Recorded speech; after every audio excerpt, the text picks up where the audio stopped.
Hola, ¿qué tal? Buenas noches, bienvenidos a la transmisión de hoy. Vamos a hablar de una masterclass bien interesante acerca de un tema bien común en la consulta, que todos nosotros como médicos hemos visto al tan siquiera un paciente que tiene este tipo de patologías y bastantes recurrentes. Les recuerdo mi nombre, soy el doctor Luis Monsalvo, egresado de la Universidad de Quintana Roo, médico general y ozonoterapeuta, actualmente miembro del Colegio de Medicina Biorregenerativa y Ozonoterapia. Vamos a hablar acerca de la vaginosis y los beneficios que puede generar para esta la ozonoterapia. Qué tipo de terapias podemos otorgarle y si funciona o no. No me gustaría empezar esto antes sin saludar a mis amigos de Colombia, de Bolivia, de Guatemala. Gracias por conectarse con nosotros, al resto de la República Mexicana. Gracias por estar con nosotros, por su preferencia principalmente. Les recuerdo las reglas importantes de todo esto para que la clase pueda seguir el flujo que está teniendo, que las cámaras estén apagadas y que los micrófonos estén apagados. Cualquier duda, cualquier pregunta, me interesa saber su opinión, me interesa saber lo que opinan. Por favor, envíenmela vía chat aquí por la plataforma y las que no podamos contestar, con mucho gusto las vamos a contestar también vía WhatsApp, ya que desgraciadamente la transmisión tiene un tiempo limitado. Vamos a empezar explicando anatómicamente qué es la vagina. Fuera de los mitos sociales que se le tiene a esta palabra, vamos a hablar acerca de la vagina. Este es un conducto musculomembranoso, realmente en forma de arco, de abajo hacia arriba y de adelante hacia atrás. Básicamente es una cúpula.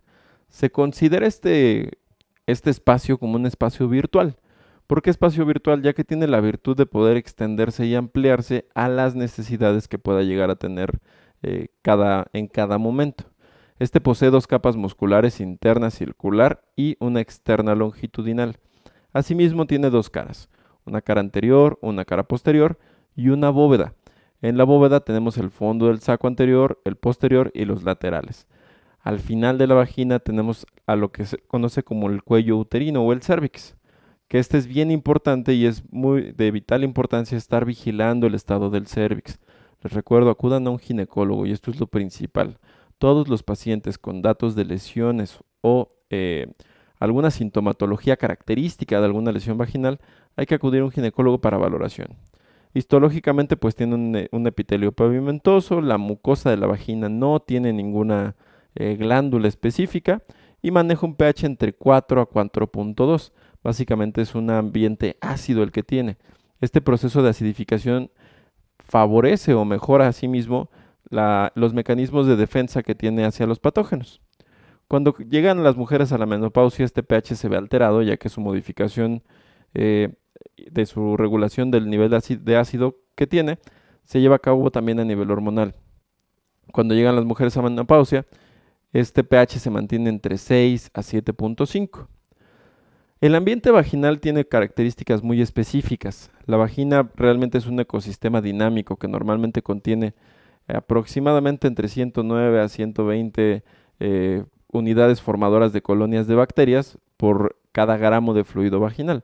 Realmente la vagina todo el tiempo tiene bacterias ahí adentro que se les conoce como microbiota y estas les ayudan también a que tenga un mecanismo de defensa ideal.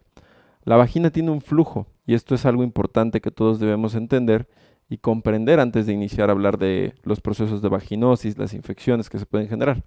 La vagina tiene un flujo normal, que es transparente. Cuando las mujeres están en algún proceso hormonal, ya sea en alguna época de ovulación o previo a la menstruación, puede generarse un flujo color blanquecino totalmente líquido. Este flujo es inoloro y es altamente viscoso. La microbiota normalmente dentro de la vagina se le conoce como lactobacillus. También hay otro tipo de géneros de patógenos que pueden estar ahí adentro que si la paciente sufre alguna inmunosupresión o alguna lesión intravaginal puede generar infecciones oportunistas. Aprovechar cualquier momento y cualquier bacteria que pueda existir en la vagina y generar una infección. Vamos a hablar acerca de las infecciones más frecuentes que se llegan a presentar, las más comunes y sus síntomas, sus signos y síntomas. Antes de esto, me gustaría explicarles que los lactobacilos convierten al glucógeno en ácido láctico. Este ácido láctico ayuda a mantener el pH vaginal entre un ácido normal. Les mencionaba 3.8, 4.2, 4, 4.2, en un ambiente ácido a grandes rasgos. Este ambiente ácido y otros factores del sistema inmune inhiben el crecimiento excesivo de bacterias y otros organismos con un riesgo posible patógeno. Algunos lactobacilos también llegan a producir peróxido de hidrógeno, y quiero que esto les quede bien claro, peróxido de hidrógeno. Este es un microbicida potente que mata a las bacterias y a los virus. Hablando específicamente de las funciones que tiene el ozono cuando se mezcla con cualquier tejido líquido, como es el fluido vaginal, como es los líquidos interarticulares, el líquido sinovial, al mezclarse con un ambiente líquido, el ozono empieza a generar justamente este material que es peróxido de hidrógeno. Este peróxido de hidrógeno es altamente antimicrobiano. Entonces, estamos hablando que si nosotros aplicamos gas ozono directamente sobre la cavidad vaginal en una infusión continua para que se mezcle con el flujo vaginal, estamos garantizando la existencia de peróxido, para que de esta forma aumentemos el poder microbicida que tiene este agente. La vaginitis, el término vaginitis como tal, es el diagnóstico que se establece en las mujeres que manifiestan una secreción vaginal anormal, con cesación urente, irritante y prurito vulvar, ¿sale? No hablamos de un patógeno en específico. Cuando hablamos de una vaginitis, realmente es una amplia gama. Sabemos que hay un proceso infeccioso a nivel vaginal que hay que tratar. Las causas principales de la secreción vaginal sintomática son las vaginosis bacterianas, la candidiasis y la tricomoniasis. Estas son las más frecuentes, las que más se llegan a presentar. Hablando de la vaginosis, que es una vaginosis bacteriana, esta es una infección superficial de la vagina que se caracteriza por un aumento de la flora anaerobia sin que exista una respuesta inflamatoria. De ahí el término de vaginosis y no el de vaginitis. Si el término se llamase vaginitis, incluye o determina que el proceso o el área anatómica de la vagina está teniendo un proceso inflamatorio y una agresión específica. Esta condición pues ha sido llamada por diversos nombres a lo largo del tiempo: vaginitis inespecífica, vaginitis solamente, de muchas formas. Realmente a lo que se refiere es al proceso de aumento de cantidad de bacterias dentro de la cavidad vaginal con ausencia de una respuesta inflamatoria sistémica o del órgano. ¿Cómo se presentan los signos y síntomas de este tipo de patologías? Pues la vaginitis puede caracterizarse principalmente por presencia de un flujo vaginal con una secreción transvaginal. Esto es importante porque genera una secreción fétida, no irritante, con un prurito vulvar, una irritación, obviamente una fetidez, y los datos que muchas veces generan la consulta, principalmente a comparación de la fetidez, es la dispareunia y la disuria, ¿sale? Estos síntomas se presentan aproximadamente en el 50% de las mujeres que pueden llegar a tener estas patologías, y el otro 50% puede llegar a ser asintomático. Las mujeres se reportan con una secreción vaginal con olor a pescado. Esto es lo característico, que ocurre con frecuencia después de las relajaciones vaginales. Los síntomas pueden estar referidos hacia algún tiempo en específico o pueden llevar bastante tiempo en evolución. Epidemiológicamente, los tres tipos más comunes de vaginitis que se generan es la vaginosis bacteriana, siendo de las más comunes con un 40 a un 45% de prevalencia, la candidiasis vulvar, que esta también es una de las más importantes, de las más tratadas, con un promedio de 20 al 25%, y la tricomoniasis, la cual se llega a presentar entre el 15 al 20% de las consultas por vaginitis. En algunos casos la etiología puede ser mezclada y no hay que pensar que solamente la paciente puede tener una candidiasis vaginal o una tricomoniasis. Realmente hay casos en los cuales se pueden llegar a presentar dos patógenos al mismo tiempo. ¿Qué factores de riesgo existen en este caso? Es más común en mujeres con descendencia afroamericana. Las mujeres que usan duchas vaginales, al afectar el pH, también se predisponen a este tipo de lesiones. Las mujeres que apenas inician con una nueva pareja sexual y no utilizan algún método anticonceptivo. Asimismo, las mujeres con 2 o más parejas sexuales en los últimos 6 meses. La falta de protecciones de barrera, y las mujeres que carecen de la secreción de peróxido, que esto ya es por una alteración de la microbiota vaginal, así como la actividad sexual durante la menstruación y el inicio de relaciones sexuales a corta edad. El sexo oral también se relaciona con este tipo de infecciones. ¿Por qué? porque muchas veces en la boca tenemos ciertos patógenos o ciertas bacterias que quedan en el miembro y cuando se tienen relaciones se puede generar algún proceso infeccioso de boca a la región vaginal.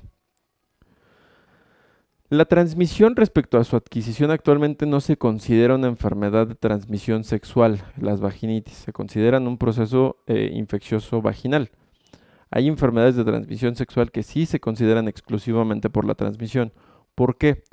Porque estas vaginosis no solamente están relacionadas a los procesos sexuales, también se relacionan con el uso de ropa interior muy ajustada, ropa interior sintética, eh, malos hábitos de higiene. Esto también puede generar procesos infecciosos.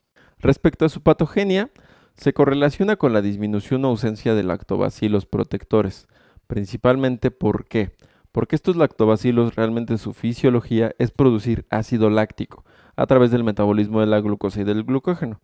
El ácido láctico tiene la capacidad de mantener el pH vaginal, evitando el crecimiento de otras especies bacterianas.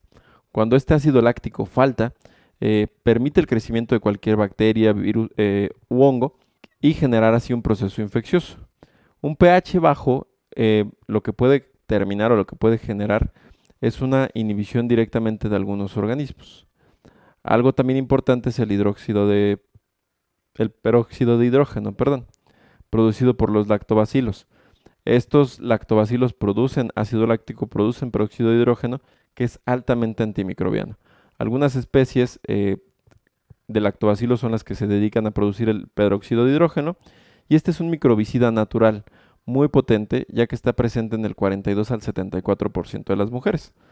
La prevalencia de la vaginosis bacteriana en mujeres que tienen la producción de peróxido de hidrógeno por causa de lactobacilos es mucho menor. Esta se llega a presentar hasta en el 4% de los pacientes.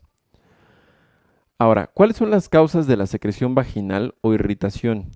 Estas causas pueden generarse por variaciones normales de la fisiología natural del ciclo ovárico femenino, reacciones alérgicas, y esto es bien importante. Aquí me gustaría hacer una pausa vital, ya que yo les recomiendo siempre que evalúen a una paciente con un antecedente de vaginosis o de vaginitis o algún síntoma vulvar, hay que indagar bien la historia clínica. ¿Por qué? Pueden presentar síntomas, pueden tener alguna sintomatología muy característica, pero esta de verse o ser secundaria a algún proceso que esté llevando ella hormonalmente, algún químico que esté utilizando o algún hábito de vida. Entonces, ¿qué hay que investigar? Justamente esto: sus hábitos de vida, sus hábitos de higiene y limpieza, su alimentación, los químicos que puede llegar a utilizar y si tiene algún hábito específico. ¿Por qué? Las causas de secreción vaginal pueden ser secundarias a una reacción alérgica, a los espermicidas, a los desodorantes, a las duchas vaginales que actualmente están muy de moda. Asimismo, el virus del herpes simple también puede generar una secreción vaginal y es un diagnóstico diferencial. La cervicitis purulenta puede estar relacionada con la infección por clamidia o por gonorrea. También hay que hacer un diagnóstico diferencial adecuadamente de acuerdo a la secreción de cada una. Hay otras causas, por ejemplo, la vaginitis inflamatoria descamativa, los cuerpos extraños, por ejemplo, los tampones, la vestibulitis vulvar, que se genera un líquen plano, o alteraciones atróficas durante la lactancia o en las mujeres posmenopáusicas en relación a los estrógenos. El diagnóstico, realmente les decía, lo más importante es la historia clínica. Es vital que se maneje una historia clínica en la paciente y se diagnostique adecuadamente. La inspección visual también es importante. Muchas veces durante la consulta nos dejamos guiar por decir: no, pues tengo estos signos, tengo estos síntomas, me siento de tal forma. Hacemos un análisis clínico y damos un tratamiento, lo cual muchas veces limita o afecta el tratamiento a la efectividad de este, ya que no estamos viendo el flujo específicamente, no estamos sintiendo el aroma, no estamos viendo realmente el problema que se está generando. Hay que diagnosticar adecuadamente la apariencia del flujo vaginal, diferenciarlo entre su viscosidad, la adherencia, el olor, si tiene alguna grumosidad, algún dato importante. Hay que hacer una diferenciación y me gustaría que vieran este cuadro respecto a los síntomas y los hallazgos clínicos, así como las características del flujo vaginal que tiene cada una de las vaginosis. En el caso, por ejemplo, de la vaginosis bacteriana, los síntomas normalmente se presentan como un olor extraño, una secreción y comezón. En el caso de la candidiasis, característicamente inicia con una comezón, malestar, disuria y una secreción muy espesa. Ahorita vamos a hablar acerca de las características de la secreción. Y respecto a la tricomoniasis, se asocia principalmente a una comezón, una secreción, y el problema con esto es que el 70% de las pacientes que tienen tricomoniasis son totalmente asintomáticas. Esto quiere decir que no generan algún síntoma característico, solamente tienen el flujo. Y no me van a dejar mentir, la zona o la región vaginal en ciertas comunidades o localidades de México sigue siendo un tabú. Las pacientes no tienen la costumbre de revisar el flujo vaginal que tienen, de darle cuidado o ver las características de un flujo normal a comparación de un flujo alterado. ¿Cómo es el flujo normal? El flujo normal, habíamos dicho, es un flujo claro, semitransparente. En casos de alteraciones hormonales puede llegar a ser blanco, pero totalmente líquido. Y es espeso. Esto es lo característico. En una vaginosis bacteriana, el flujo normal llega a ser un flujo homogéneo, adherente, delgado, de un color blanco lechoso. Algunos lo describen como un color grisáceo. Y la característica de este flujo es que es un flujo maloliente, con un olor muy característico como si fuera pescado. A comparación de la candidiasis vaginal, esta se caracteriza por tener un flujo blanquecino, grumoso. Lo caracterizan o lo mencionan los libros como un flujo en requesón o en queso cottage. Y sí parece queso cottage, realmente. Cuando se extrae el flujo, este flujo suele tener alguna especie de grumos o pedacitos que simulan este tipo de alimento. En el caso de la tricomoniasis, el flujo suele ser de una característica espumosa, gris, amarillento o verdoso, y suele tener un olor muy desagradable. En hallazgos clínicos, normalmente no hay ningún hallazgo clínico. En la vaginosis puede haber datos de inflamación, en la candidiasis una inflamación y eritema también, y la que nos da más hallazgos clínicos específicos es la tricomoniasis, ya que esta genera pequeñas petequias a nivel cervical que se le conoce como cuello en fresa. Esto es muy característico de esta patología. Si tenemos posibilidad de medir el pH vaginal, esta también va a ser una característica muy importante de nuestros pacientes, como lo podemos ver en pantalla. El pH normal de la vagina es de 3.8 a 4.2. En una candidiasis el pH por lo general es menor a 4.5 por la interacción con los hongos que se generan. En una vaginosis bacteriana es superior a 4.5, así como en una tricomoniasis. Entonces, el diagnóstico y la valoración adecuada del pH vaginal nos puede dar una orientación hacia el tratamiento que lleva este. ¿Cuál es la recurrencia? La tasa de recurrencia normalmente de la vaginosis bacteriana es del 20 al 40% después de un mes. La recurrencia puede ser el resultado de la persistencia de los organismos y un fracaso de la flora bacteriana, de la flora de lactobacillus para poder recolonizar este tipo de áreas. En estudios se manejaron supositorios vaginales que contienen cepas de lactobacillus humanos, asimismo como 2 veces gel de metronidazol por semanas durante 4 o 6 meses, y se demostró que esto puede disminuir la recurrencia de las vaginosias. La recaída o la recidiva no se ven afectadas por el tratamiento de la pareja, pero sí se pueden ver afectadas por la repercusión a la actividad sexual. Si nosotros tenemos una infección vaginal, y esto es bien importante, ya sea bacteriana, parasitaria, micótica o de cualquier origen, y no tratamos a la pareja con la que tenemos contacto sexual, el índice de recurrencia es mayor. Por eso es importante que el tratamiento sea dual, tanto a la mujer como al hombre. Hablando ahora específicamente de la vaginitis por tricomoniasis, esta patología se asocia principalmente a problemas durante el parto, como la ruptura prematura de membranas, un parto prematuro y una enfermedad inflamatoria pélvica. Esto aumenta el riesgo si la paciente cuenta o es inmunodeprimida o tiene VIH. ¿Qué factores de riesgo tenemos? Múltiples parejas sexuales. Se ha descubierto, se ha asociado el ambiente sexual con múltiples parejas a una alta incidencia de tricomonas vaginales. Asimismo, un bajo nivel socioeconómico se ha asociado a este tipo de padecimientos. Existen antecedentes de enfermedades de transmisión sexual y este también se asocia como un factor de riesgo, así como la falta del uso de preservativos, este siendo el último uno de los más grandes. Es bien importante que cada que tengamos la oportunidad de dar una atención a un paciente con diagnósticos de este estilo, tratemos de inculcar el uso del preservativo, ya que realmente los mecanismos de barrera previenen altamente, a una alta efectividad, las infecciones de transmisión sexual. Hay que darle auge, esto es bien importante. No solamente pensar en el tratamiento, sino buscar cómo podemos ayudarles para evitar que sufran de este tipo de lesiones. La transmisión. Respecto a la transmisión, casi siempre se transmite por vía sexual. La transmisión por material contaminado o fomites es muy rara. El problema con esto es que puede persistir durante meses o años en criptas epiteliales y generar pues infecciones recurrentes. También se puede asociar en áreas periglandulares. Puede llegar a generar una infección subclínica persistente desde la adquisición sexual a distancia y esta pues muchas veces genera alteraciones durante los partos. Este es uno de los mayores problemas. Las mujeres y los hombres normalmente son asintomáticos. Cuando hay una infección, lo que llegan a tener síntomas más que nada son las mujeres con el flujo. El problema realmente es que los hombres son portadores de este tipo de patologías y al ser portadores pues infectan a la mujer. La presentación clínica, les decía, es asintomática en el 70% de los casos. La vaginitis normalmente genera un flujo espumoso de color gris con un flujo vaginal eh, amarillento, verdoso. Puede acompañarse de prurito, de comezón muy rara vez. Y algo bien importante es que a la exploración podemos encontrar datos como la imagen que tenemos en pantalla, en el margen inferior derecho. Este es un cuello en frambuesa o en fresa, ya que tiene múltiples puntillos de color rojizo donde se lleva el proceso patógeno.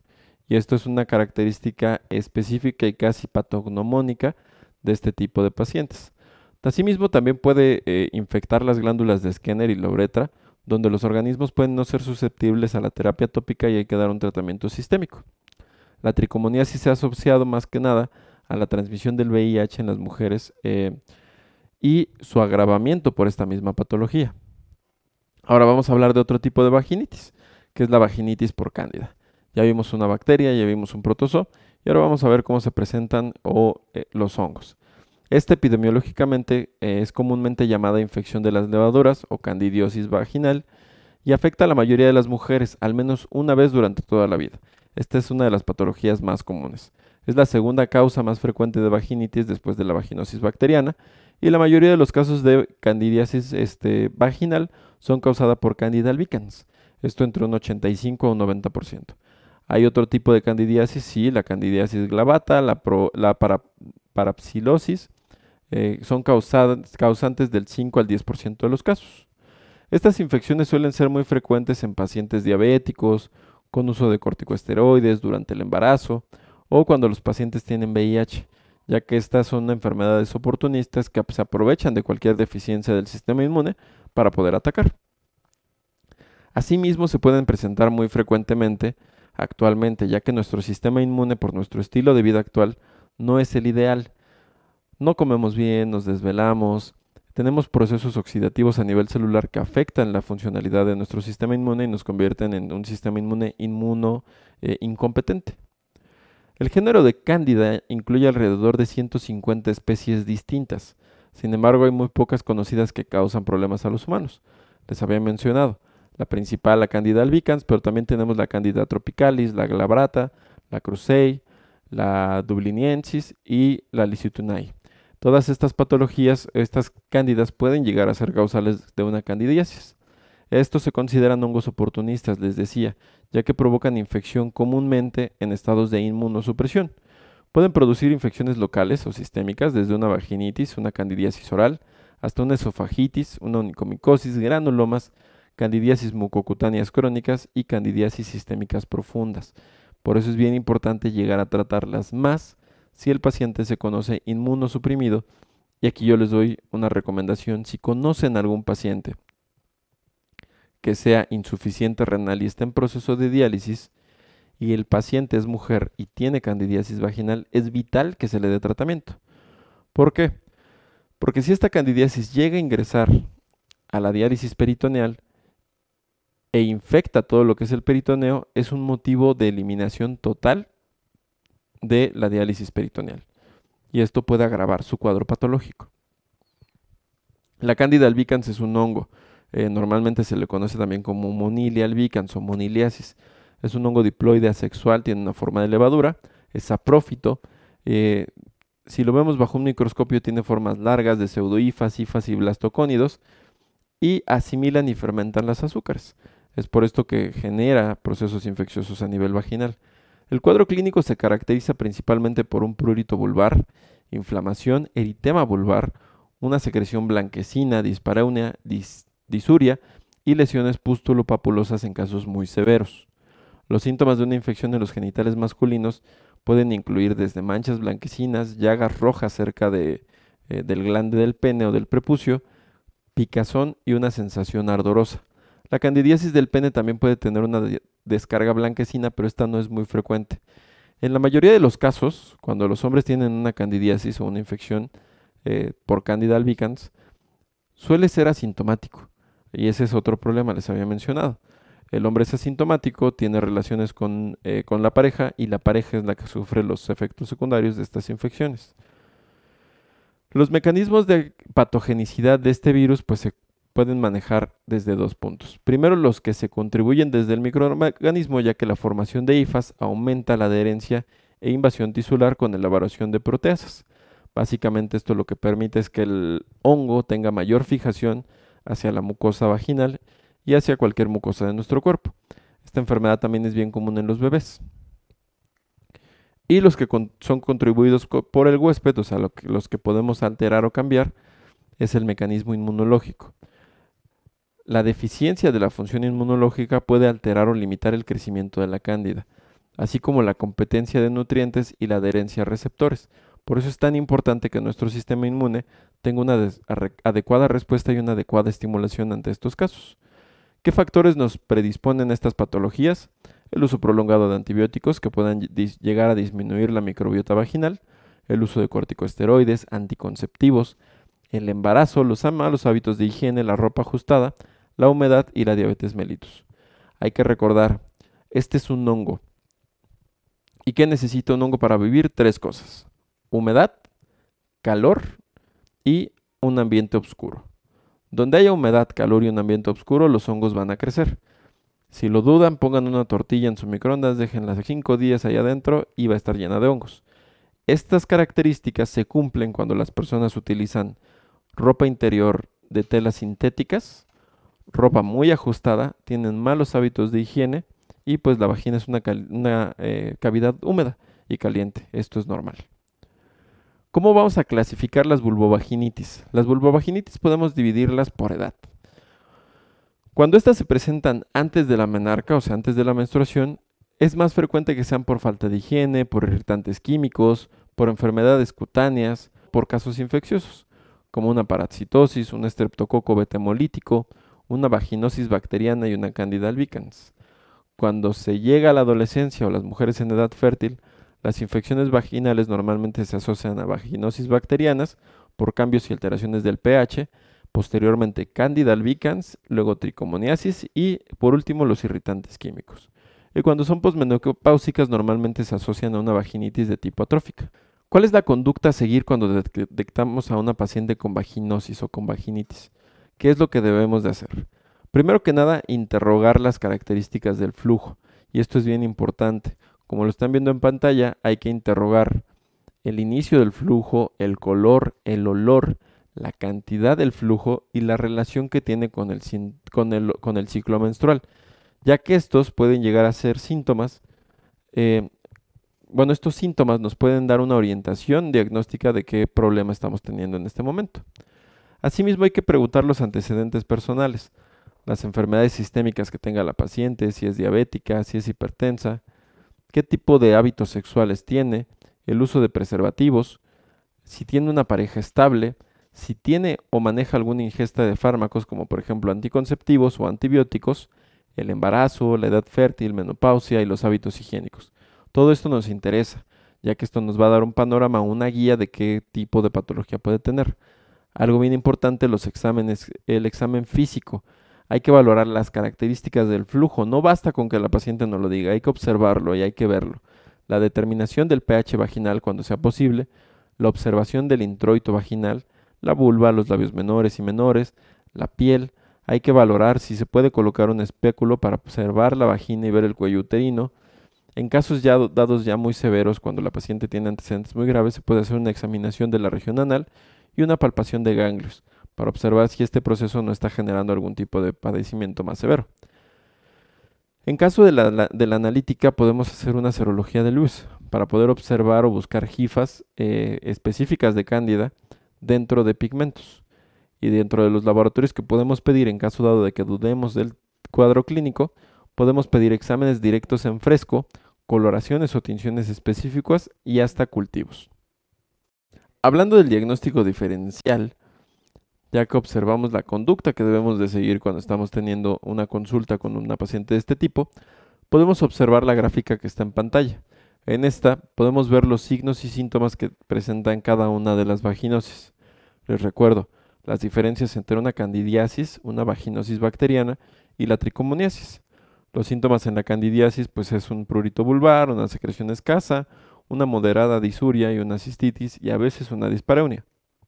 Por lo contrario, en la vaginosis bacteriana es más marcado el prurito, la dispareunia es poco frecuente y es bien frecuente que exista una disuria por la contaminación del área vaginal de las bacterias hacia la uretra.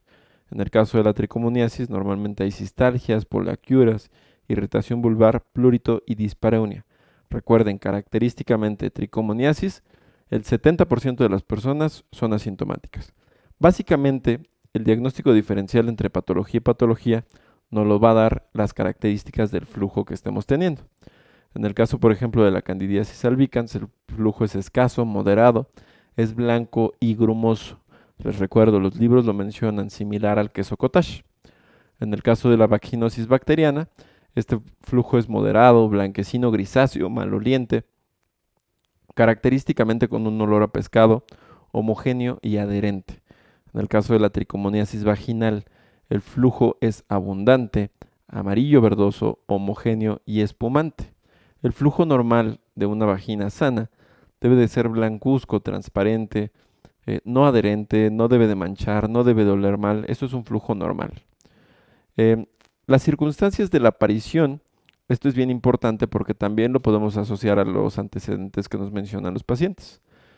En el caso, por ejemplo, de la Candida albicans, esta pues se presenta mayormente cuando hay una terapia hormonal, cuando el paciente está embarazada, cuando hay una ingesta de antibióticos muy fuerte, cuando hay una diabetes mellitus, a comparación de la vaginosis bacteriana, que esta pues se asocia más al tipo de ropa, a los hábitos de higiene y a enfermedades de transmisión sexual por contacto sexual.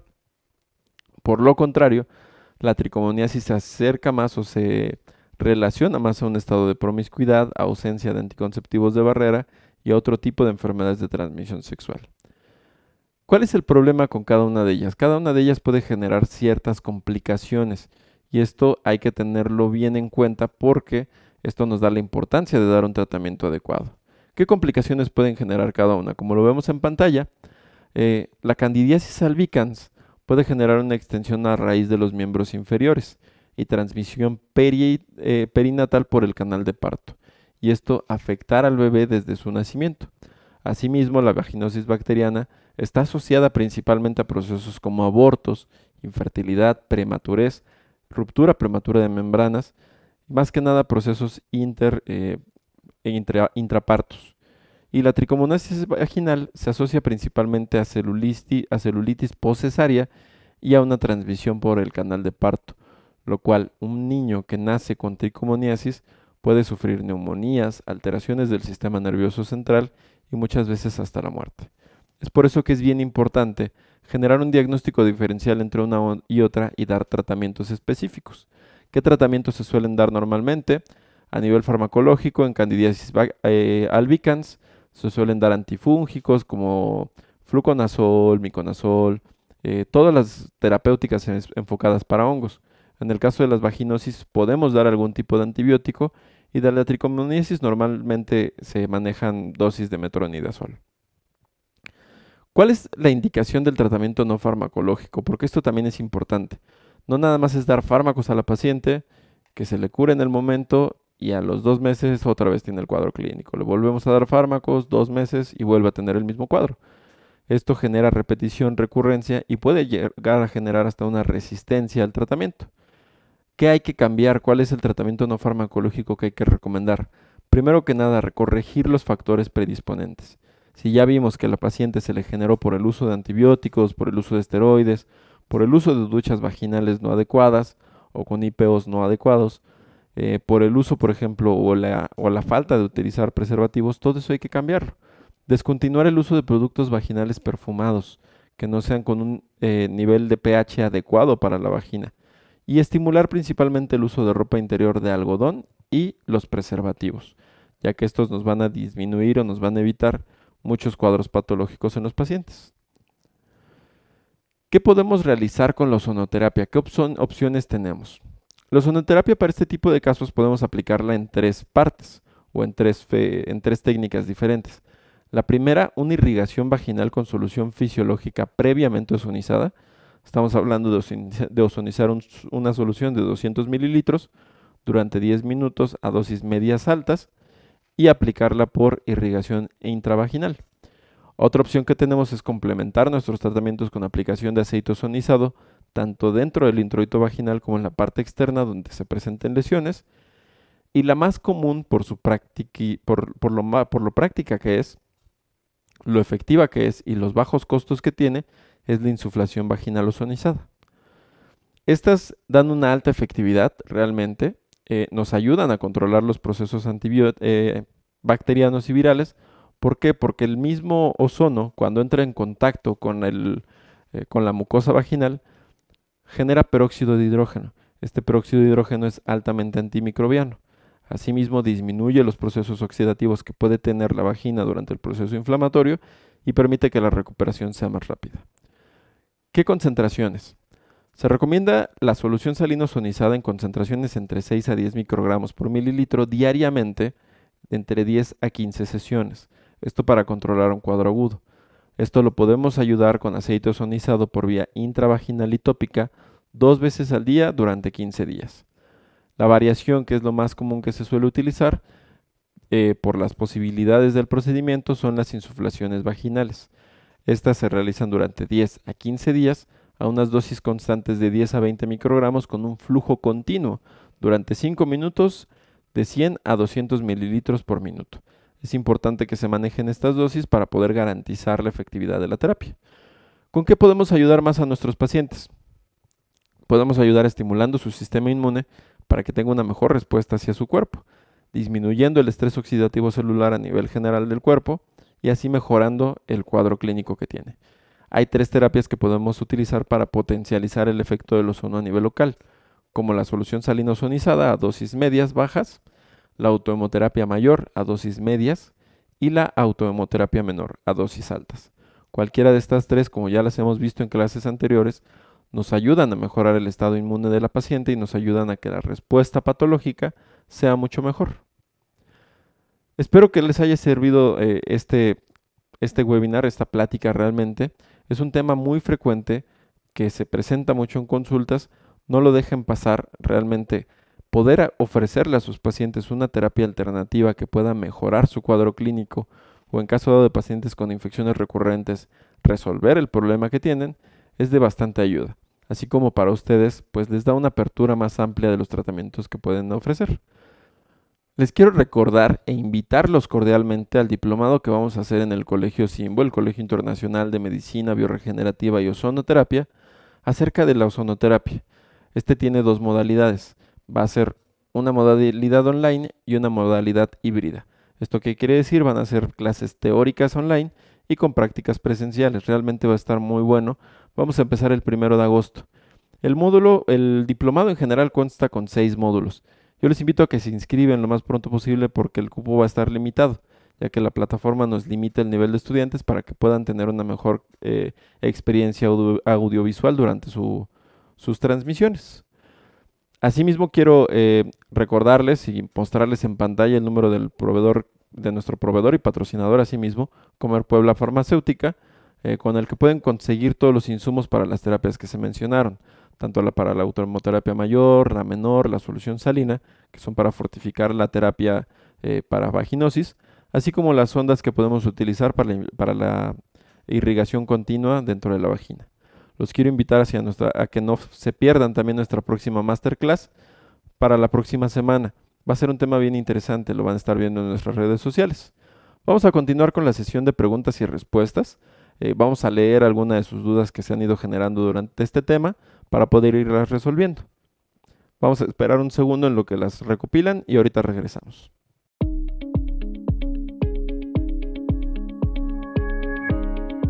Como podemos observar en pantalla, tenemos una tabla de los costos sugeridos para nuestra insuflación vaginal. Nuestros insumos son una sonda, el aceite ozonizado, lubricaína, jeringa de 50, bata desechable para el paciente, campo hendido, los generales, el oxígeno, con un total de 135 pesos. El precio público aproximadamente es de 400 pesos, pero puede ir cambiando dependiendo de la zona, con una utilidad de 265 pesos. Recomendamos que se hagan por paquetes, sugerimos de 10 sesiones, con una utilidad por las 10 sesiones de 2.650 pesos. Como vimos en nuestros protocolos, sugerimos el uso del aceite ozonizado, de uso intravaginal y tópico. El aceite ozonizado nos ayuda a eliminar los microorganismos presentes como hongos, bacterias, virus o parásitos, atacando sus membranas celulares y paredes celulares, ayudándonos a reducir la infección de manera efectiva. Contiene un nivel de aproximadamente de 500 IPO, siendo ideal para estos tratamientos, creando tratamientos integrales para nuestros pacientes. No te vayas, en un momento continuamos con la sección de preguntas y respuestas.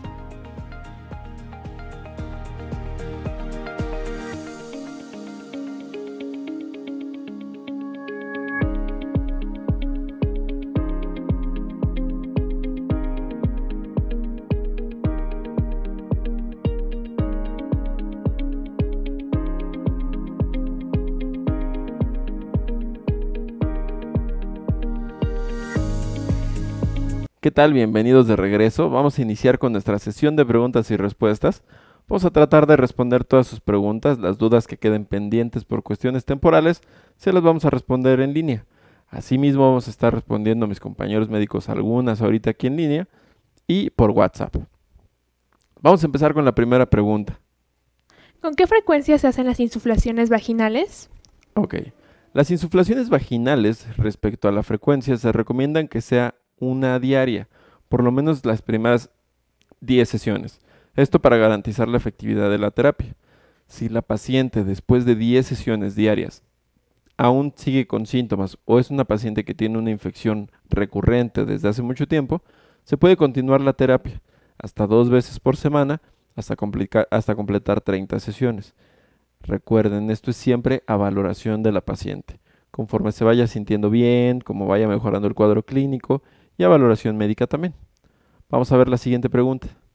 ¿Simultáneamente podemos realizar insuflaciones vaginales y tratamiento sistémico? Esa es una muy buena pregunta. Sí se pueden realizar las dos, pero teniendo en cuenta una dosis tóxica de ozono. ¿Esto qué quiere decir? Hay que calcular la dosis que va a recibir nuestra paciente en una insuflación rectal y calcular la dosis que vamos a recibir en una autohemoterapia, por ejemplo.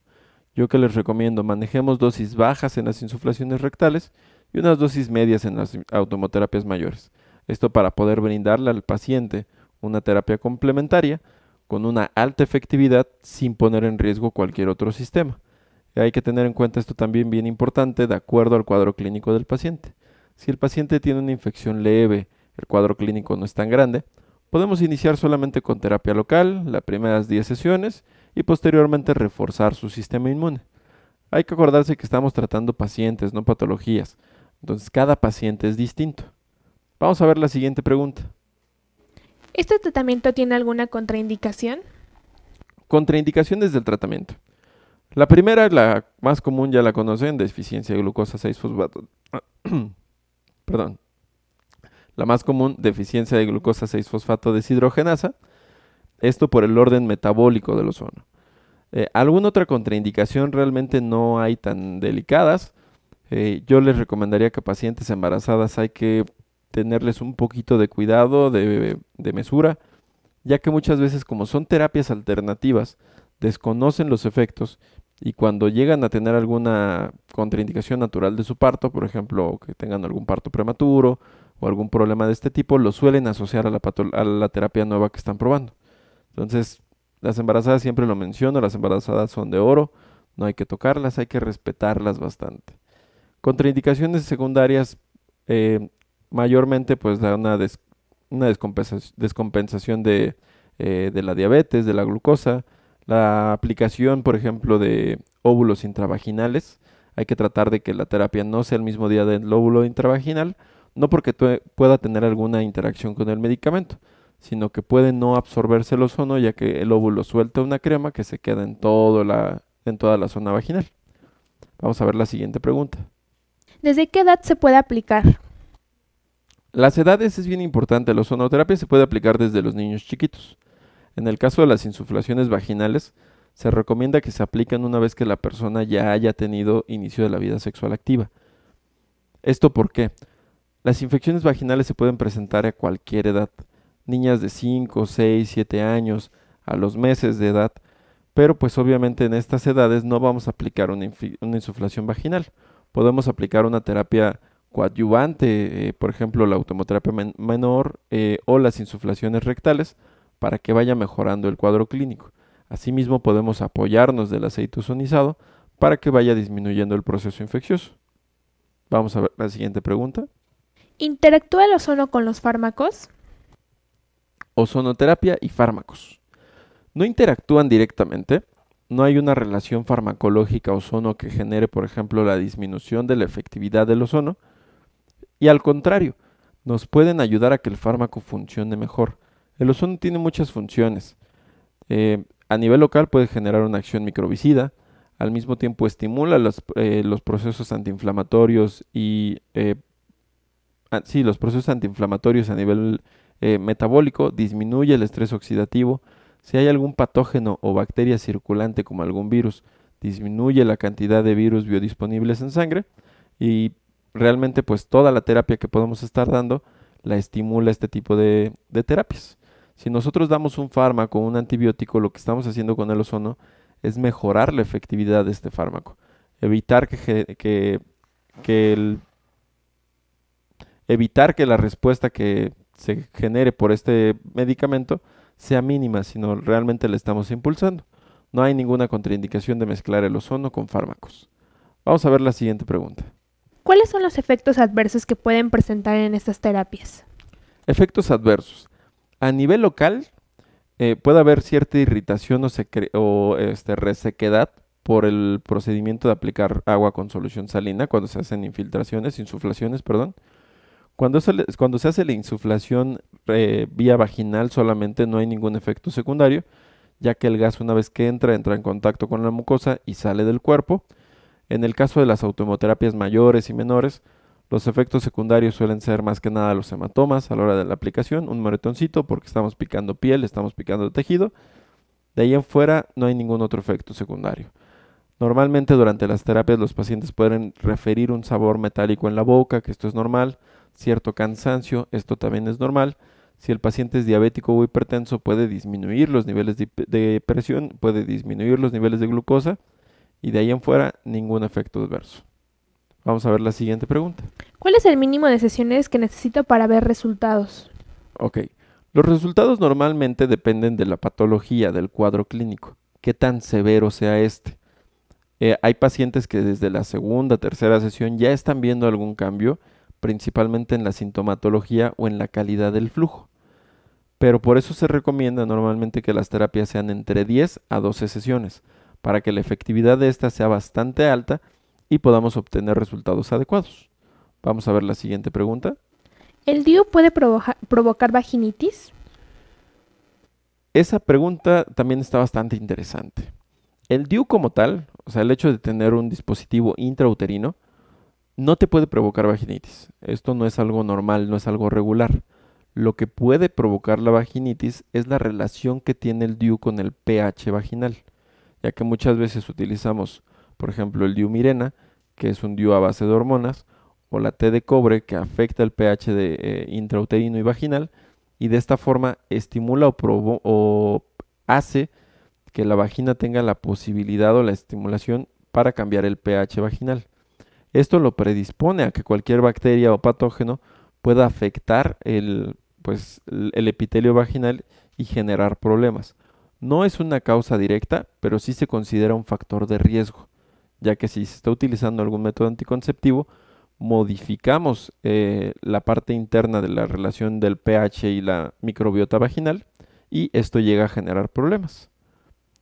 Vamos a ver otra pregunta. ¿Esos tratamientos los puede ocupar en virus como del papiloma o VIH?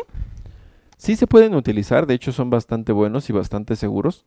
En el caso, por ejemplo, del virus del papiloma humano se pueden utilizar estas técnicas. Este tema podremos verlo un poquito más a fondo si se inscriben a nuestro diplomado, realmente va a estar bastante interesante. Vamos a ver dosis específicas para cada patología y la forma en la que se aplican, pero sí, podemos utilizar este tipo de terapias para disminuir la biodisponibilidad del virus del papiloma humano a nivel vaginal. En el caso del VIH, este es un tema bien importante, ya que el caso del VIH, el ozono es altamente efectivo para ellos, tanto para estimular el sistema inmune, ya que los pacientes con VIH sufren de una inmunosupresión. Esto hace a su sistema inmune bastante incompetente a defenderse de cualquier patógeno y permite que cualquier bacteria entre. Asimismo, sufren efectos oxidativos a nivel celular muy severos y pues la propia infección del virus. Estas terapias de VIH podemos estimularlas con autohemoterapias mayores o autohemoterapias menores a dosis específicas para garantizar la efectividad del tratamiento en estos pacientes, dependiendo si es una primoinfección y el paciente aún no tiene terapia retroviral o si el paciente ya tiene terapia retroviral pero solamente quiere estimular la elevación de su CD4. Vamos a ver si tenemos alguna otra pregunta. ¿Cómo se aplicaría el aceite ozonizado? El aceite ozonizado se puede aplicar de dos formas. Se puede aplicar intravaginal dentro del introito vaginal, aplicado ya sea con unos guantes o con la mano en el caso de que la paciente se lo aplique solita, y en la zona periférica de la vagina. Este se recomienda que se aplique 2 veces al día, cada 15 días, para poder lograr una adecuada efectividad. Con esto vamos a lograr cambios tanto locales a nivel cutáneo como internos dentro de la cavidad vaginal. Vamos a ver si tenemos alguna otra pregunta. ¿Influyen los IPOs en el aceite que utilice? Sí, realmente el IPO debe de ser adecuado acorde al pH del paciente. En el caso del aceite ozonizado cumple con los IPOs necesarios para este tipo de terapias y lo que se realiza, lo que funciona en este caso es el metabolito que se mezcla con el ozono y el aceite para poder generar la estimulación, por ejemplo, de peróxido de hidrógeno para generar un efecto antimicrobiano. Si lo aplico en pacientes embarazadas, ¿llegan a tener algún efecto adverso? Ok, no llegan a tener efectos adversos realmente el uso de estas terapias en pacientes embarazadas, pero, ¿cómo decirlo? Son muy buenas, de hecho son muy buenas. Hay investigaciones, por ejemplo, de la doctora Schwartz, que es una investigadora del grupo de la ISCO. Hay otras investigaciones que se hicieron aparte, principalmente de las insuflaciones vaginales, que estimulan, al contrario de lo que se piensa, el trabajo del parto, o sea, preparan a la mujer durante el embarazo de una mejor manera. Evitan, por ejemplo, los datos de hipoxia en el tercer trimestre, evitan la ruptura prematura de membranas al principio de la gestación y evitan los riesgos de abortos, disminuyendo la cantidad de procesos infecciosos. Realmente son terapias muy buenas para las embarazadas, les ayuda bastante más cuando tienen antecedentes de riesgo. ¿Cuál es el problema? Que muchas veces estas pacientes embarazadas sufren algún otro evento secundario, como por ejemplo eran hipertensas y no lo sabían, empiezan a desarrollar diabetes gestacional o algún problema adyacente inherente al ozono, pero como es una terapia nueva que se están poniendo, la asocian a este tipo de patologías. Entonces por eso hay que tener un poquito de mesura. Si la paciente acepta y autoriza, hay que explicarle específicamente qué se le va a hacer, cómo se le va a hacer y por qué se le va a hacer. Muy bien. Hasta aquí vamos a dejar nuestra sesión de preguntas y respuestas por el tiempo. Quiero agradecerles mucho por estar con nosotros. Realmente gracias por su atención, por su preferencia. Les recuerdo, nuestra siguiente masterclass la vamos a tener en una semana. Los invito a que la vean, va a ser un tema bastante interesante. Asimismo, los invito a que se inscriban a nuestro diplomado de ozono. Les repito, iniciamos el 1 de agosto. Vamos a ver 6 módulos, van a ser realmente interesantes. Hay prácticas, los temas están muy padres. Inténtenlo, ¿sale? Les recuerdo mi nombre, soy el doctor Luis Monsalvo, médico sonoterapeuta, miembro del Colegio Internacional de Medicina Bioregenerativa y Ozono, y muchas gracias por estar con nosotros.